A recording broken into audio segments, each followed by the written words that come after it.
மனதில் எல்லாம் களவு போக வழியில்லை. தனிமையில் கால்கள் எதை தேடி போகிறதோ, திரி தோண்டி போன விரல் தேடி அலைகிறதோ.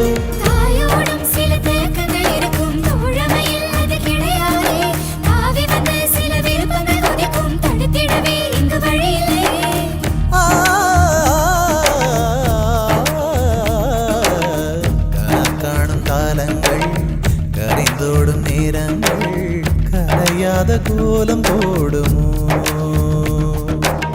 விழி போடும் கடிதங்கள்